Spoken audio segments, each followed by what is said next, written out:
এই দিনটার কথা আজও মনে পড়লে এত হাসি লাগে, কি বলবো। আমি আর আমার জিজু মিলে এত মারামারি করছিলাম সেদিন। তো চলো তোমাদের সাথে শেয়ার করেই ফেলি আমি আর আমার জিজু কি নিয়ে মারামারি করছিলাম। সো হ্যালো ভিউয়ার্স, চলে আসলাম আবার একটা ছোট্ট মিনি ব্লগ নিয়ে। ভিডিওটা শুরু করার আগে তার আগে তোমাদেরকে বলে দিই, এই ভিডিওটা কিন্তু আমার বোনের ডেলিভারির আগের ভিডিও। বোনের ডেলিভারি কিন্তু পানাগড়ে হওয়ার কথা ছিল, কিন্তু পানাগড়ে হয়নি, হয়েছে তোমার কল্যাণীতে। মুম্বাই থেকে বোন যেদিন এসছে সেদিন থেকে কিন্তু আমাদের পানাগড়ে ডাক্তার দেখানো হচ্ছিল। পানাগড়ে কেন ডেলিভারি হয়নি সেটা আমি এই মুহূর্তে তোমাদেরকে বলতে চাইছি না, কারণ বলতে গেলে 2-3 ঘন্টা লেগেই যাবে। আসলে কি বলতো, যত ডেলিভারি ডেট এগিয়ে আসছিল ততই অনেক রকমের সমস্যা দেখা দিচ্ছিল। সেই নিয়ে বাড়িতে কারোরই মন মেজাজ একদমই ভালো ছিল না। হঠাৎ দিদি কল করে বলল, এত মন খারাপ করিস না, পানাগড়ে দরকার নেই, এত যখন সমস্যা হচ্ছে ওখানে ডেলিভারি করানোর এক কাজ কর, আমাদের এদিকে চলে আয়। আমাদের এখানে অনেক ভালো ভালো ডাক্তার আছে, তো তোর কোনো সমস্যা হবে না, তুই কোনো ভয় পাস না। দিদির কথা শুনে আমি বোনকে নিয়ে সকালবেলায় বেরিয়ে পড়ি দিদির বাড়ির উদ্দেশ্যে। বাড়ি থেকে বেরিয়ে তো পড়লাম, কিন্তু মনের মধ্যে কোথাও না কোথাও প্রচন্ড ভয় লাগছে। কারণ হচ্ছে প্রেগনেন্ট বোনকে নিয়ে এত দূর যাচ্ছি, ভয় তো লাগবেই বলো। আসলে বাবার আসার কথা ছিল, কিন্তু বাবার শরীরটা এতটাই খারাপ যে বাবা ঠিক মতন কথাও বলতে পারছিল না। তাই আমি বাবাকে বললাম যে না বাবা, তুমি টেনশন করো না, তোমাকে এত শরীর খারাপ নিয়ে যেতে হবে না,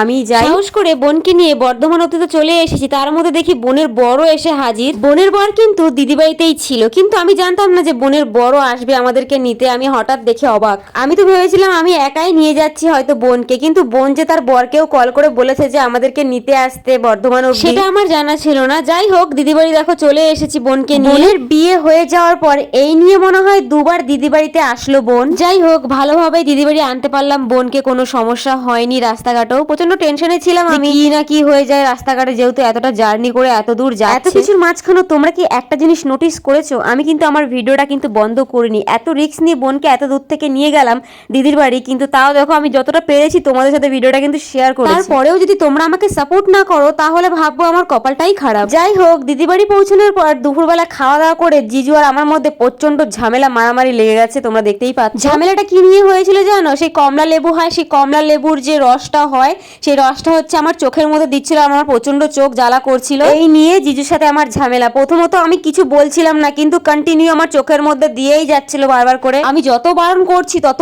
দিয়েই যাচ্ছে, কি বলবো। নিয়ে রেগে মেগে আমি তো পুরো ফায়ার হয়ে গেছি, নিয়ে মারামারি শুরু করে দিয়েছি। আর এদিকে আমার মা এসে আমার জিজুর সাপোর্ট কাটছে, বলছে যে কেন মারছিস বেচারাকে, কি দোষ করেছে। আমি বললাম আমার চোখটা জ্বালানোর জন্য চোখের মধ্যে লেবুর রস দিয়ে দিয়েছে। মা বলছে ভালোই তো করেছে, চোখে লেবুর রস দিলে নাকি চোখ পরিষ্কার হয়। মায়ের এই কথা শুনে তো আমার আরো বেশি মাথা গরম হয়ে গেল। এমনিতেই আমার চোখটা জ্বলে যাচ্ছিল, তার উপর মা বলছে নাকি এইসব।